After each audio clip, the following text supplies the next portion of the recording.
Bismillahirrahmanirrahim. Kullu syai'in utawi saben-saben swiji iku halikun iku kang rusak illa wasahu angin dati Allah. Asaro ame isaroh sinten Allah bidalika kelan mengkono-mengkono kullu syai'in illa anal murada marang sak temene perkara kang den karepake bil wajhi kelawan wajah iku adatu iku dat. Allah dawuh kullu syai'in halikun illa wajah. Tiap sesuatu itu rusak kecuali datnya Allah. Kali Imam Sawi penggalan ayat Quran ini diartinya ngeten. Wa yasihu annal murada bihi ma umila li ajlihi subhanahu wa ta'ala. Yaitu perkara itu dilakukan atas atau karena datnya Allah. Li ajlillah. Nglakoni perkara nglakoni ibadah semata-mata karena Allah Subhanahu wa taala. Niki sing dimaksud dengan wajhidatillah. Date Allah niku. Jadi tiap sesuatu ngibadah, sing ibadah niku wau orientasinya hanya kepada Allah, lagi sing diarani wajhillah. Contoh pamane awak dhewe niku ning warung godhet 20.000. Terus tuku soto. Maam soto tang entek hitung-hitungan entek 15.000. Terus jenengan metu saka warung niku ana wong njaluk. Ana wong njaluk jenengan ya ora kenal, ora ngerti, ora ngarupi babar blas. Terus jenengan susuke 5.000 dikeke niku. Hakikatnya yang 5.000 ini akan menjadi sesuatu yang abadi karena dipersembahkan kepada Allah. Yang 15.000 sing wis dientekke ge tuku soto wau, lha niki sing bakal entek. Niku ngoten teorine. Niku sing dimaksud wajhi utawa datillah teng mriku niku. Niki tentang ikhlas. Wa qala lan ngendika Al Imam Ali Zainal Abidin sapa Ali Zainal Abidin. Nafa'a muga-muga paring manfaat sinten Allah bihi kelawan Imam Ali Zainal Abidin. Menawi Imam Ali Zainal Abidin cucunipun Rasulullah sallallahu alaihi wasallam niku tingkahe wong dalam hal ibadah niku dibagi dados 3. Jadi tingkahnya manusia dalam hal ibadah itu dibagi ada 3. Inna kauman sak temene kaum abadu iku padha ibadah sapa kaum Allah ing Allah rohbatan krana wedi. Fatilka mongko utahe mengkono kauman iku ibadatul abidi iku ngibadahi pira-pira budak. Imam Ali Zainal Abidin mengklasifikasikan ngibadahi wong sing pertama apabila ada makhluk beribadah kepada Allah karena takut, maka yang seperti ini adalah ibadahnya seperti halnya ibadahnya budak. Ana wong ibadah kok mergo merdi neraka pamane. Ayo nang, ayo cung do salat nek ra salat engko gebuki malaikat mlebu neraka. Terus akhirnya anak ini berangkat salat. Sudah dihantui rasa bahwa dia itu takut kepada Allah. Dan ibadah sing kaya ngene iki ngibadahi jenis-jenis padha karo napa budak. Wal akharin utayu pira-pira kang meneh abadu iku padha ngibadah sapa akharin rohbatan krana demen. Batil kal ibadatu mongko utahe mengkono-mengkono ibadah iku ibadatu tujari iku kaya pira-pira ibadahe pedagang. Ada orang yang beribadah yang nomor 2 sing ibadahe mau karena dia itu atas iming-iming surga, atau ibadahnya tadi karena demen, karena suka, karena seneng. Maka yang seperti ini ngibadah kok mergo seneng, mergo iming-iming swarga, ngibadah sing kaya ngeten iki ibadahe kaya dene wong dagang. Ibadahe napa? Pedagang. Wong dagang itu kan ngrasake bathi. Dekne kulaan ngrasake bathi, didol oleh bathi sekian. Niku hari berikutnya dia pasti akan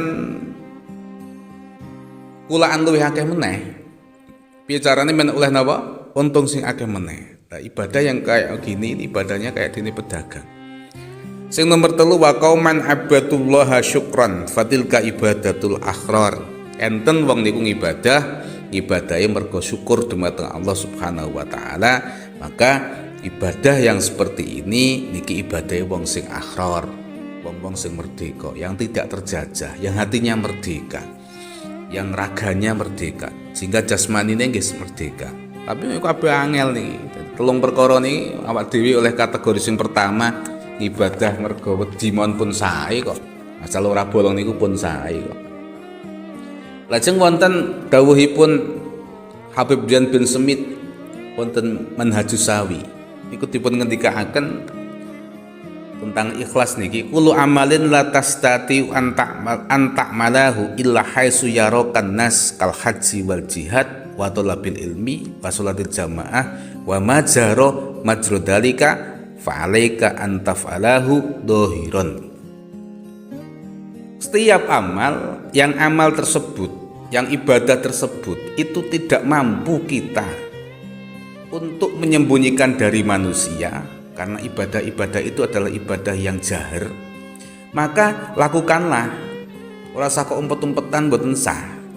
Ing mriki dipun contohaken kalih Habib Zain bin Semit kal haji wal jihad. Paitine haji. Haji niku ora mungkin kok napa malih teng jaman sakniki. Ora mungkin arep mangkat haji kok sidem-sideman terus akhirnya mangkat tangga teparo ora ngerti, mboten mungkin. Wong daftaring nggih teng Kementerian Agama, terus adate nggih sakniki jenenge haji niku ya ngumpulke tangga teparo kanggo pamitan, kanggo macem-macem. Nah, ibadah haji kok pengen mangkat sidem-sideman niku mboten mungkin. Tidak usah disembunyikan seperti itu. Nomor kali jihad. Nomor 3 ini tolabul ilmi. Golek ngilmu kok pengene sidem-sideman ora ngerti nek dekne ngaji wis malah ra iso apa-apa. Tolabul ilmi harus jahar, harus terang-terangan. Harus napa? Ngedeng. Majlis lapanan ya kudu ngedeng. Mingguan nggih kudu ngedeng, apalagi nggih. Nggih niku barokah nggih teng ngedeng niku. Sing nomor 3 nggih menika jamaah contonipun. Jamaah nggih ngedeng. Masjid-masjid kuno riyen niku, masjid wali niku mboten ditembok rapet kok. Supaya napa? Ketika ada orang berjamaah itu di luar terlihat. Wong niku nek urung jamaah kan seneng, akhirnya juga kepingin mangkat jamaah. Terus lajeng yang seperti itu tadi, yang ibadah karena napa? Karena memang tidak bisa disembunyikan. Niku Habib bin Semit mengatakan, kama amarakallahu wajahid nafsaka wasta'in billah. Harus punya prinsip orang-orang yang beribadah yang tidak bisa tersembunyi seperti ini. Wajahid lan nemen-nemen sapa sira nafsaka ing awak sira wasta'in lan amriya pitulung sapa sira billahi kelawan Allah. Bersungguh-sungguhlah dalam hal ibadah sing wau niku. Awak dhewe dikongkon ibadah sing tenanan wasta'in billah, tapi tetap kita kembalikan kepada Allah Subhanahu wa taala. Mbok menawa ana riyake, mbok menawa ana pamere, mbok menawa ana napane, sumae, iku kita serahkan kepada Allah. Jadi wis sedekah, dhewe haji, dhewe napa-napa, dianggap wong kok muni keren misale, tapi kita sendiri sebagai pelakunya niku mengembalikan itu kepada Allah. Lah kabeh kersane Gusti Allah. Niku ngoten. Yang nomor kalihipun wa amamal yakunu min a'mali bihadil masabati kasiyami wal qiyami was shadaqah wa tilawah fa alayka fi misli hadhil a'mal. Enten ibadah niku ibadah niku yang dilakukan secara sembunyi-sembunyi, dilakukan secara personal, dilakukan secara bahkan fadilahe mawon nggih fadilahe mergo napa? Mergo ngumpetake ibadah tersebut utawa mergo siri. Fadilah ibadah niku mergo sirine niku wau. Sing mriki dicontohaken kados dene qiyamul lail. Kados dene napa? Sedekah.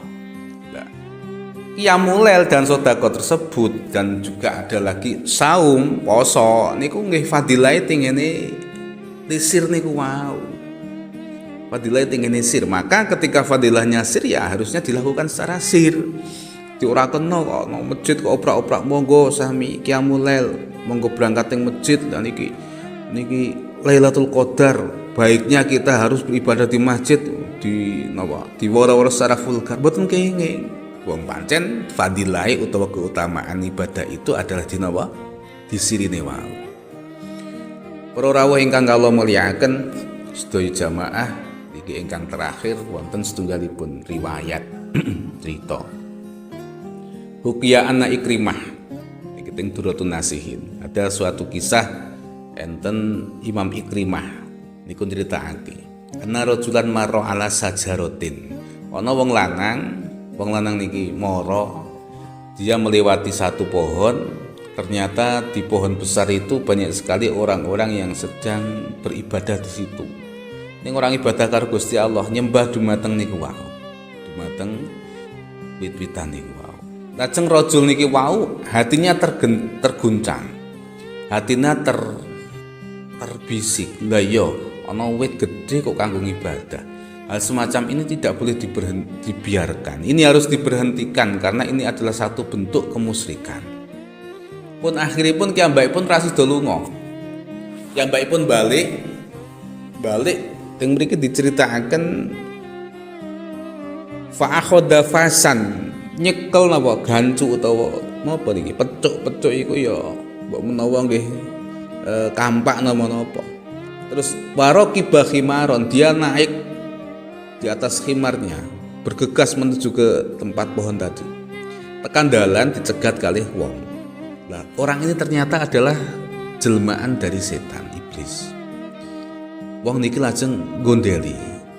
Mas, sampean arep ning ndi? Aku arep rono kae. Di sana ada satu bentuk kemusyrikan yang tidak boleh dilanjutkan, tidak boleh dibiarkan. Aku harus menumpas adanya kemusyrikan tersebut. Akhirnya apa? Karena ini setan, ini jin, niki napa? Iblis. Godo bujuki, ora usah to Mas, wis. Iku ya biarkan saja seperti itu. Urusannya awak dhewe to Mas. Wis sampean kene wae karo aku, rasah menuju ke sana nanti efeknya akan tidak baik. Ora iso. Kemungkaran harus kita tumpas. Terus setan ini akhirnya bujuk-bujuk terus. Berhubung memang atine krentek pengen jihad, kok dibujuk-bujuk kon ora, akhirnya jengkel rajul niki. Yang mau dipantemi. Gletak ngasih ping 3. Bakto gletak ping 3 wis tengel-tengel ngoten niku ora iso apa-apa, lajeng setan iki matur sing mendo-mendo menungso niki. Mas, sampeyan rasah diteruske oleh arep ngethok wit. Sampeyan detik ini saya janjikan akan saya beri uang selama 3 hari. Perharinya akan saya beri uang kamu 4 dirham. 4 dirham sampai 3 kali. Wis akhirnya terguncang atine rajul kono. Kiyambakipun wangsul. Setelah sorenya dia melakukan sholat, setelah sorenya dia beribadah kepada Allah, akhirnya niku piyambake krasa ora penak. Grenjel-grenjel teng ngisor sajadah. Begitu dimek grenjel-grenjel wau ternyata dibuka itu ada uang 4 dirham. Dia senang. Hari berikutnya lagi ada 4 dirham lagi. Dia berpikir, oh iki toh upah yang dijanjikan oleh seseorang yang saya pukuli kemarin. 3 harinya lagi juga menemukan seperti itu. Akhirnya apa? Akhirnya selama 3 hari itu dia yakin bahwasanya memang ada orang yang menggaji kepada dia. Tapi hari keempat dia sudah mulai tidak ada uang lagi. Pikirnya tergerak lagi untuk motong pohon yang menjadi tempat kemusyrikan tadi. Akhirnya kiyambakipun mangkat ting mriku, tapi tentu di dalam hatinya sudah ada pikiran. Napa pikirane? Tuh, aku ora oleh duit kok. Berarti amar ma'ruf ini harus saya jalankan. Tapi tadi wong sebab aku wis ora oleh napa? Ora oleh duit. Akhirnya di tengah jalan dia bertemu lagi dengan setan sing mondo-mondo menungso kala wau. Mas arep ning ndi? Aku arep nerusake oleh ngetok wit kae. Kae wit kae kanggo tempat kemusyrikan. Tidak boleh dibiarkan seperti itu. Oh, ora usah to Mas, amen kene wae. Dibujuk sama setan untuk tidak datang lagi ke pohon itu lagi. Ke pohon itu untuk tidak berniat untuk memotong pohon itu. Tapi napa? Ternyata ketika dibujuk ora iso, akhiripun rajul ini memukul kepada setan itu tadi sing munda-munda menungso, tapi ternyata ketika dipukul ora apa-apa. Setannya sekti, malah justru dia memukul balik, setan itu memukul balik. Akhirnya rajul itu tadi ngasih lekar ping 3. Ketika tengel-tengel wis nglekar ngoten niku si rajul bertanya, "Duh, pingi aku menang karo sampean. Saiki ning apa kok kalah karo sampean?" Setan iso jawab, "Kemarin kamu menang terhadap saya karena waktu itu niat kamu untuk berjihad itu sangat murni. Tidak ada kepentingan, tidak ada embel-embel yang lain. Tapi hari ini kamu niatnya sudah bercabang. Satu, kamu ingin jihad. Kedua, karena kamu sudah tidak mendapatkan bayaran dari saya. Oleh karena itu, saya menjadi setan yang sangat sakti sehingga bisa mengalahkan kamu. Dan ini keikhlasan. Seperti inilah. Jadi dengan keikhlasan itu ngoten niku. Jadi ibadah niku ya pancen kadang-kadang ya dibalut dengan tidak ikhlas. Tapi nggih pripun menungso. Wis kaya awak dhewe teng umat zaman akhir ngeten niki ngibadah kok iso mangkat nyambut ibadah, iso mangkat salat, iso mangkat poso, iso mangkat napa-napa niku. Senajan ta urung pati ikhlas niku wis diitung ibadah lah pripun wis. Umat zaman akhir ngeten niki.